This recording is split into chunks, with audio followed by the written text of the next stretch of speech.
Okay, it's working fine. Be'ezrat Hashem, na'aseh v'natzliach.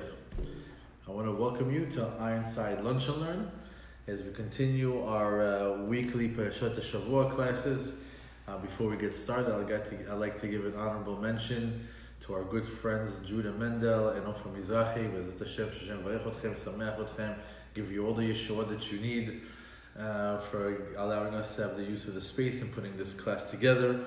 Also for our sponsor, Hummus Factory, for supplying all the fresh, beautiful food every single week. And also to our good friend, Pesa Rose, that comes and joins us, drives every day all the way from very far to come and join us over here. Very, very thankful and grateful for all that. This week's Parashat Vayeshev. So, here we are, we have Yaakov with his 12 children. And we come into one of the major parashiot of Yosef, his dreams, him being thrown into a pit, later on taking to Egypt, and all the struggles that he had, all the tests and the tribulations that he had in Mitzrayim. There's many things that we could speak of in this week's parasha. However, there's one point here that should be stressed out. We'll start off with Perek Zayin, Pasuk Gimel. It says over there, Vayisrael ahav et Yosef mikol banav, kim ben zekunim hu lo. That Yaakov Avinu now is named Israel after he had his fight with the Malach Esav, with the Yetzer Hara. Now that he has the name Israel, the Pasuk says Israel loves Yosef from all his sons. Why? There's a reason. There is a reason why Yosef was his favorite. Ki ben zekunim hu lo. He was his youngest child at the time. V'asa lo kutonet pasim. And he made a special garment from him, this multicolored garment, kutonet pasim. Rashi says, why ahav oto beyoter? Why is it that he loved him so much? Mishum shenolado le'et ziknato. Because he became his son when he was very old. And typically older people, when they have children, the older they get, the last one, the ben zikunim, becomes their favorite.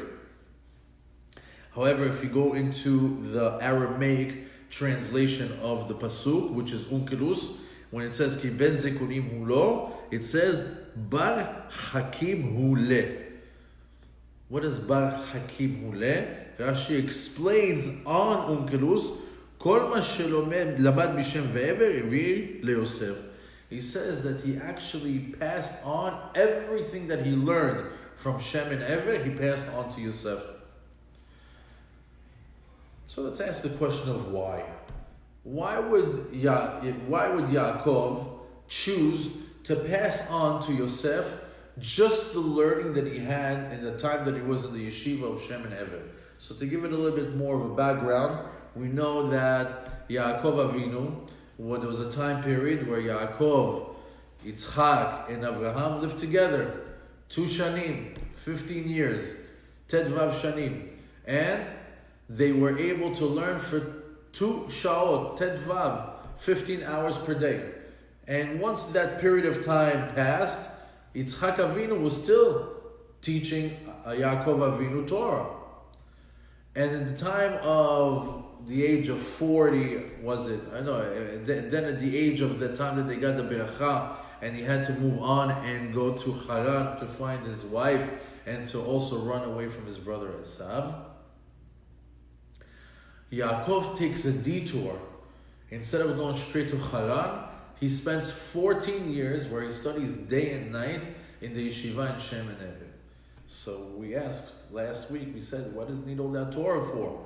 Wasn't it enough what he learned from Avraham? Wasn't it enough what he learned from Yitzchak? But we said he's going to be in a hostile environment, in an environment of Lavan HaArami, which is Lavan HaRamai, a big crook, and he went to go learn the Torah of Shem Ve'ever. Why? Because Shem Ve'ever lived through the generation of the flood, lived through the generation of the Tower of Babylon. They lived through the generation of Sodom and Gomorrah. They lived through a lot of wicked generations, and yet they still stay true to their righteousness. They still stay true to their Creator.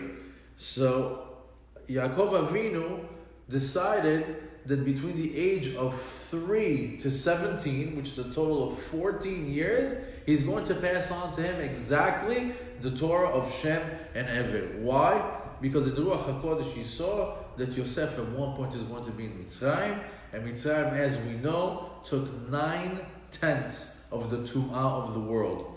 In other words, there are 10 shares of Tum'ah in the world. Mitzrayim took 9 shares of that. So imagine what kind of a place is that. Take Vegas to the umpteenth power. Take the most vile place in the universe, multiply it times 100. That was Mitzrayim at that time. And since Yaakov Avinu knew that his son Yosef was going to be there in that environment, he taught him the Torah of Shem and Ever, specifically, because he needed it while he was there. Ironically, we see that Yaakov Avinu learned for 14 years with Shem and Ever, and then he taught Yosef 14 years the Torah of Shem and Ever. Yosef started to learn with his father at the age of 3, and at the age of 17 he was sent away from his father to look for his brothers in Shechem, and that's when the story begins, where his brothers threw him into a pit, and then he was taken away by the Ishmaelim all the way to Egypt, sold as a slave, was in jail until he became the viceroy of Egypt. But the learning time was 14 years. Now, this learning was very valuable. These 14 years of learning that Yaakov Avinu shared with his son Yosef was very, very valuable. The next time that we see that this learning was come into play was when Eshet Potiphar, a very beautiful woman, was trying to seduce him on a regular basis. She would change her outfits and her perfumes in the morning, in the afternoon, and at night. And she would make advances at him, and she'd create all these situations, and he still stood strong. He did not go with that woman. Until one day, the Pasuk says, in Yaakov ba la'asot et ha-melacha, he says that he came to do his work, and then Rashi tells that melacha, that day he broke down. He was going to be with her. And that moment, when they're side by side, inches away from each other, he sees in the glass, he sees in the window, a reflection of his face. And Yosef looked like Yaakov. So when he saw his face, he saw the image of his father. He saw the image of his rabbi. He saw the image of the person that taught him Torah for 14 years. And he decided, I can't do this to my dad. I can't do this to my rabbi. I can't do it. I can't go against the Torah. And he decided to run away. She grabbed him by the shirt, but he ran away. That 14 years of learning with his father, even when he saw his own image, brought it back to him and saved him from being with Eshet Potiphar, which in return saved him and gave him the title of Yosef Tzaddik. Who is a tzaddik? They say a person who keeps his brit is a person who's a tzaddik. Later on, we see that these 14 years of learning with his father came into play again. The Jewish people, after being in bondage for over 210 years in Eretz Mitzrayim, merit to Yetziat Mitzrayim. They merit to leave. And it says over there that when the Jewish people were right by the Red Sea,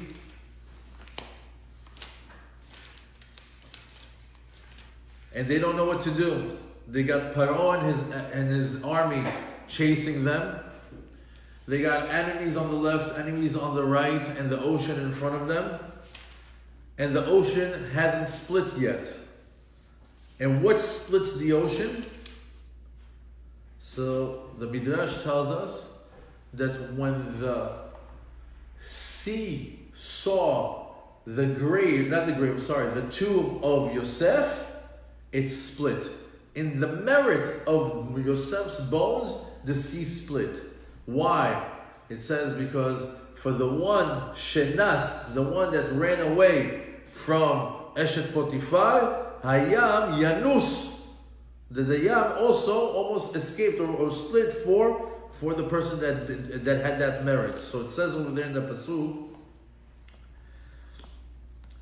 since the sea split on the merit of the bones of Yosef, it says Vayar Israel et hayad hagedola asher aseh Adonai Mitzrayim vayoam et Adonai v'aminu b'ad Moshe avdo. It says at that particular moment when the sea split, the Jewish people, Israel, saw the hand of God and all the greatness that He did in Mitzrayim, and they began to believe in God and believe in Moshe, His servant. But you can read that pasuk differently. Vayar Israel, who do we know as Israel? Yaakov Avinu. He says that at that moment, Yaakov Avinu was there. He was looking at them from up above. Vayar Israel et hayad hagedola. He saw the great hand. The word yad, et hayad, what did he see? What's the yad? Yud dalet. Yud is 10, dalet is 4. Altogether is 14. When he looked down and he saw that the sea split because of the bones of Yosef, Israel saw, look at the 14. Look at that 14 years of learning that we had together. If it wasn't for that 14 years that we learned together, if it wasn't for him running away from Eshet Potifar, we wouldn't merit right now for the splitting of the sea. Vayar Israel et hayad hagedola, the 14 hagedola.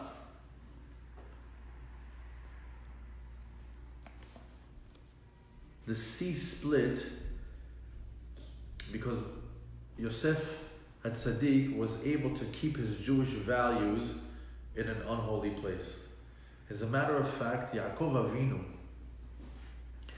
when it came to his passing, he asked for Yosef to bring his children to him. And he brings Ephraim and Menashe. He brings his 2 children. And he blesses them. And he gives them both a very good blessing for each one. And something very interesting. Every Friday night, after Kiddush, there's a big segula for the children to come and kiss the father's hand. And the father puts his hand on the head of the children and he says a bracha. And the bracha is, Yesimcha Elohim ke'Ephraim u'Menashe.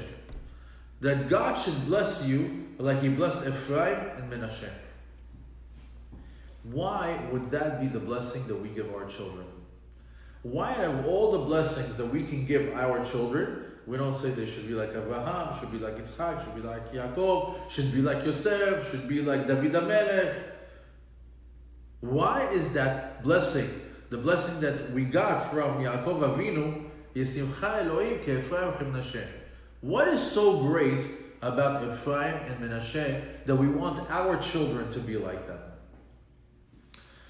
So you have to imagine that Yosef was the viceroy of Egypt.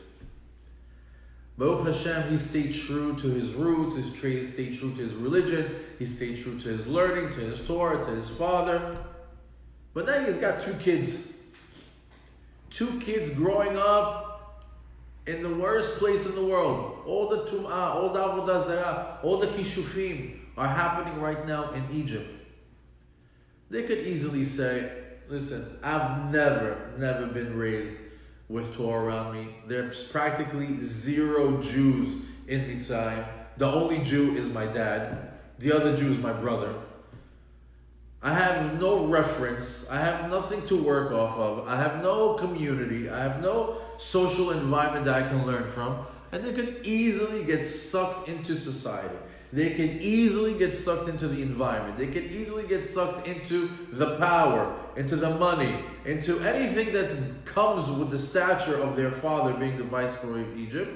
And yet, they don't. As a matter of fact, when Yaakov Avinu meets them for the first time, he was shocked. Who are these kids?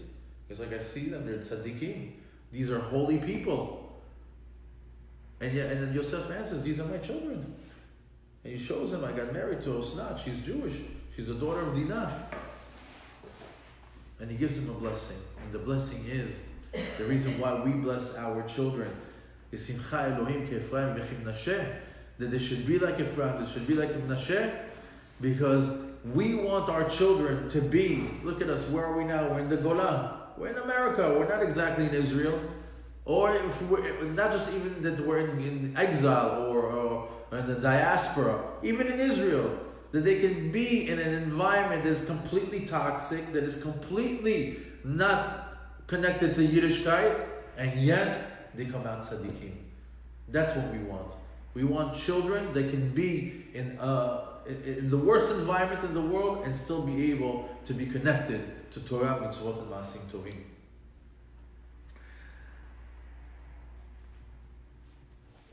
You know, over here, we'll speak a little bit about the importance of Jewish education. You know, Jewish education typically is what? 1st grade to 8th grade, that's elementary. 8th grade to 12th grade, that's high school. And then what's the recommendation? 2 years in Israel. 2 years, go learn in yeshiva in Israel. So that's 8 plus 4 plus 2, there's your 14 years. There's your 14 years. Jewish education is very, very important. When everybody finishes high school, that's a very tender age, very impressionable age. That's an age when they go between teenagers to young men, from young men to men, they form themselves. These are very, very impressionable years. And those are the years, the last 2 years, that the Jewish boys should be in yeshiva. That's that 14-year bubble that they need in order to protect them when they go out into the world. How do we know that? Yaakov. How do we know that? Yosef. How do we know that? Ephraim and Menashe. It's very, very interesting that a Jewish child goes through this solidifying process of 14 years of education. It will serve him for the rest of his life. How do we know that? Look at Yosef. That's what we learned in this week's parasha. There's a big, big lesson on education. And we learn it from Yaakov first, and Yosef, and later on in his children. Now, we know that the struggle nowadays is Jewish schools, especially here in America. They're expensive. They're between $10,000 to $15,000 a year, right? You have 2-3 kids, there it is, $50,000 a year, just for school. Just for school. Some people, that's all they earn. They earn $50,000 a year. That's all they do. What about mortgage? What about cars? What about food? What about everything all around it?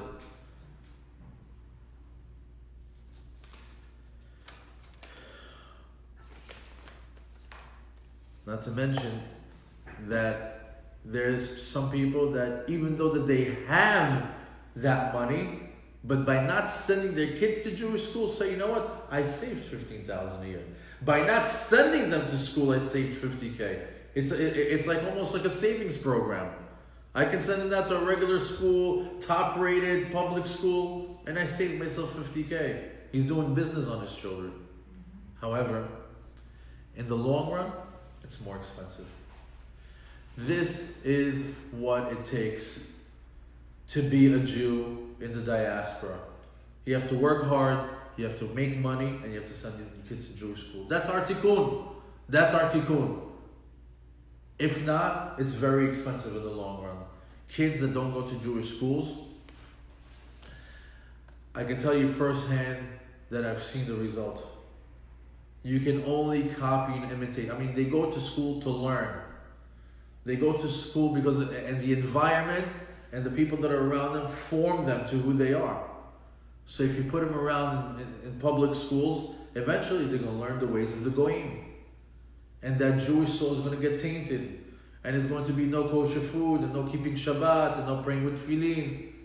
What are you going to do? Your next door neighbor doesn't do it. The guy that you go to school with is not doing it. Nobody is doing it. You'll be the only one. So that causes you to get disconnected. And later on, when they become adults, what happens? Spiritually, they're lost. They get married to non-Jews. And the story goes on and on and on. And later on, when they have a spiritual awakening, and the neshama finally wakes up, they realize it's just been a series of mistakes, a series of events Welcome, Rabbi.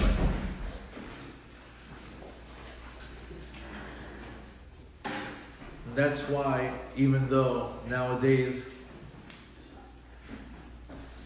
when it's very, very difficult to invest in our children, invest in that Jewish education, we have to take it upon ourselves and say it's a must. It's first before anything else. And the reason for it is not just because it's important, it's because we have someone who is coming after our children. You should know that every single day when you wake up, someone is coming to get your child. Who's that someone? It's the devil himself. The Yetzer Hara wakes up to get the Jewish children. How do we see that? In last week's parasha, we saw that Yaakov Avinu was fighting with the angel of Esav. And they were fighting and they were fighting and they were fighting. And finally, he realized, I can't win him. I can't get him. So what did he decide? He says, I can't get him. I'm going to get his children. And where do we see a sign for that? He went for his left leg. And he hurt him on his left leg. What is the significance of him hurting him specifically on the left leg? Why not somewhere else? So we know that the leg, or the Gida Nashe, that was also affected by this wrestling match, and is also the part of the animal that we're not allowed to eat. You should know it's one big vein, the sciatica nerve, that connects the leg to the rest of the body. And from here we could learn something very interesting. Why would the Yetzer Hara attack the legs? Because the legs are what makes the person go forward. A person can do something when he can do something for himself when he has legs. When a person doesn't have legs, he can't do something for himself. What are the legs?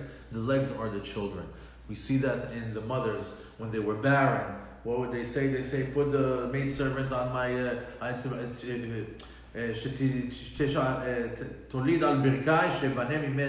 that she should give birth on my legs so I can be built from her. Like similarly, when a person passes away after 120 years, what happens? In the Shamayim, he can't do nothing for himself. Nothing. The only way that his situation can improve is if his children do something for him. The children are the legs. The children are the ones that can better the situation of the parents. With that being said, we know that the Yetzer Hara, the Nachash, what was his punishment in the Garden of Eden? No legs. His hands and arms got cut off. So just like we have a tikkun, every time we do something, there's a tikkun for everything. What was his tikkun? He says, if my legs and arms were taking off, my tikkun is to attack their legs. I'm going to get my legs back by weakening their legs. So, if you know a little bit about mysticism, there's Sfirot. And the left leg is the one that corresponds to Hod. We have Chesed, Gvura, Tiferet, we have Netzach, we have Hod, Yesod, we have all these Sefirot. The left leg corresponds to Hod. Hod corresponds to Aharon, a Kohen. And what does Aharon a Kohen stand for? Ohev Shalom, Rodef Shalom. And by the way, it also corresponds to the millennium that we're in right now. So the rabbis tell us, Chazal tell us that why the Yetzer Hara went exactly for that leg? He says because on the 5th millennium, the one that we're in right now, he's going to attack the children. And how is he going to attack the children? He went for the legs that correspond to children. He's going to attack the legs. Why? He says, that's the way that I can win Yaakov, by going for the children. How did he attack the children? Rabbi Mansur did something unbelievable. He had a class here a couple of months ago called Raising Children. And he says, this is his chidush. He says, what do we have on our left leg all the time? Where do we keep our phones? Constantly in our pocket. He says the reason why the reason why he hit him over there is because in the 5th millennium, the attack is going to come through what? Through the cell phone. The cell phone that we keep in our pocket. There's always going to be a challenge for the Jew and his children. Notice that the fight happened at night. And only around dawn is when he says, I gotta go, and he heard the children. There's always going to be a dark time when we are fighting, when there's a dark period in our lives, and then there's going to be a Yeshua. That's what's happening over here. Right now, the Yetzer Hara is attacking our children with social media, with Facebook, with internet, with Google, desensitizing us to religion, making us just like who? Just like the Goyim.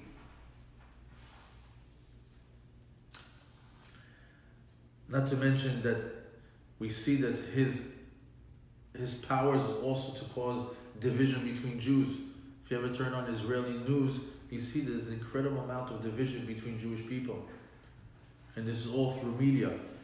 All through social media, all through the media outlets. Furthermore, his attack doesn't stop over there.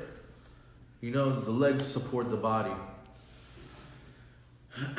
Yaakov, Natan Yaakov emet. What's emet? Yaakov got the Torah. The legs support the Torah. Who are the supporters of the Torah? You know, we have the Issachar and Zvulun sponsorship. We have people that can learn and people that can work. And the people that can learn, typically what do? They sit in a kollel, they sit in yeshiva, and the people that can earn, they support them.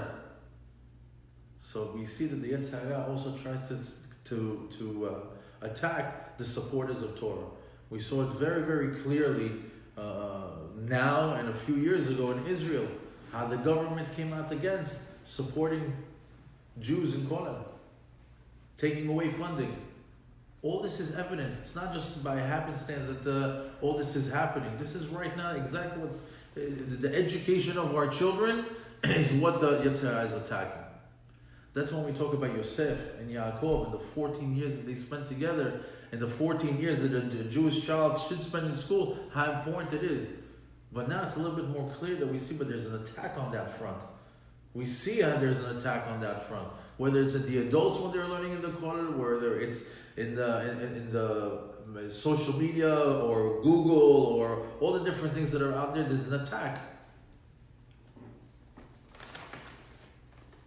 It says, Etz Chaim hi lamachzikim ba. It's a tree of life to those that cling on to it. What is it? The Torah. V'tomchea meushar. And those that support the Torah, they benefit, not only they benefit from the Torah, but they also benefit joy.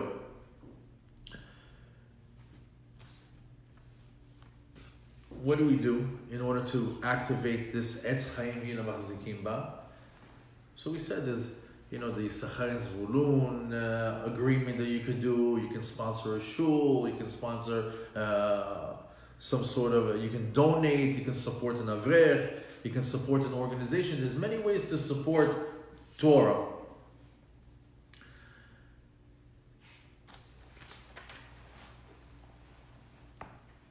But the most important thing that you can see that is very noticeable, not only with us, but when people are watching us, you see that the Goyim, when they look at Jews, they one thing that they'll tell you right away, oh, you guys really invest in your children's education.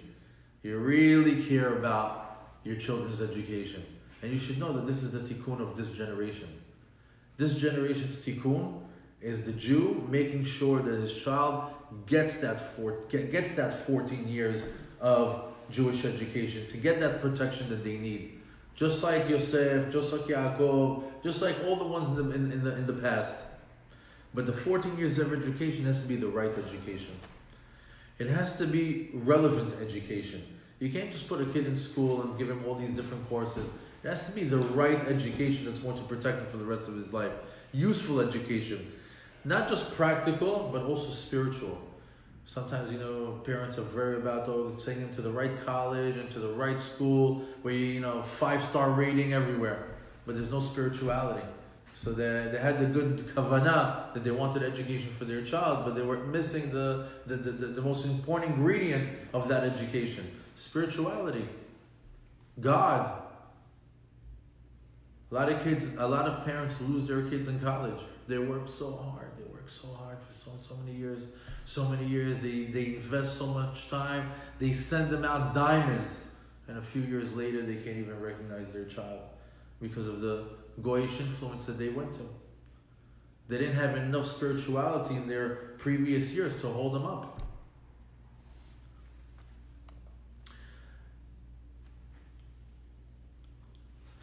You always need an education that can protect you in any environment. Just like Yaakov needed the education to protect him in Haran. Just like Yosef needed his protection of the education to protect him in Mitzrayim.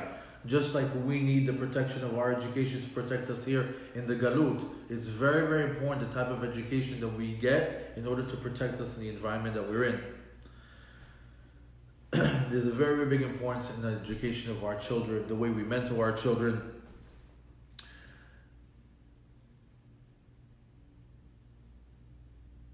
This particular millennium that we're in right now, if you notice, it's not a physical war. They're not really physically coming after us, except for Israel. They're always physically coming with bombs and everything that goes on over there. But you see, every Jew everywhere else in the world, it's more of an intellectual war. It's more of an ideological war. They don't mind giving us the title of Jew. You can be a Jew in America. You can be a Jew in Europe. They don't mind that. But you see that they let you have the title, but they're slowly but surely trying to desensitize your ideology, your spirituality. And you can see it. I mean, I'm not talking about something that's very, very far away. I'm pretty sure if you go out with some of your friends, one guy has a kippah, one guy keeps, one guy doesn't keep, one guy doesn't care, one guy is completely against. In your circle of friends, you can find what I'm speaking of. You can see one guy that could care less if he eats kosher, one guy can care less if he eats Shabbat, one guy that's just becoming mitchazek, just starting there, one guy that's religious. Why? Society is already working on people. It's our job to bring them back, one by one meal at a time, one lesson at a time, one Dvar Torah at a time. Because if we don't do our share of bringing our Jews closer to who they really are, the Yetzer Hara has already got all his agents working for him already. And you want to know something? They're in our pocket.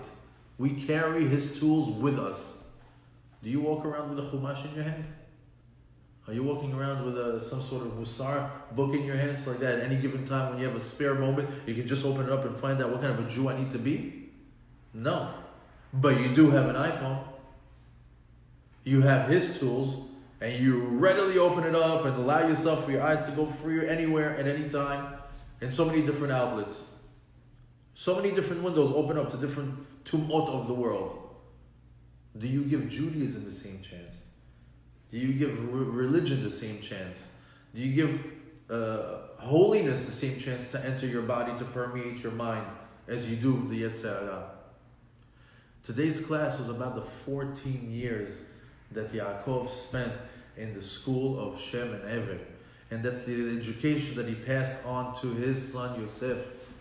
And it's the blessing that he gave to Ephraim and Manasseh. All about what? We are 99% of the world does not belong to us. 99% of the world is surrounded with goyim and goyim mentality. And when we are out there, we have to protect ourselves. If we're smart enough, we start the protection when they're young until the age that they're old enough with a nice solid 14 years of education. But if we didn't do that, then we have to make up for it. And anyone who hasn't had it at all, it's our responsibility to be mekarev, to bring the people closer to Kadosh Baruch Hu. Yaakov Avinu knew that it's the only way that he could survive in Mitzrayim, and I'm telling you here today, it's the only way that we can survive here in Miami or in the Galut. Hashem varech otchem, sameach otchem. Have a great rest of the week and a Shabbat Shalom.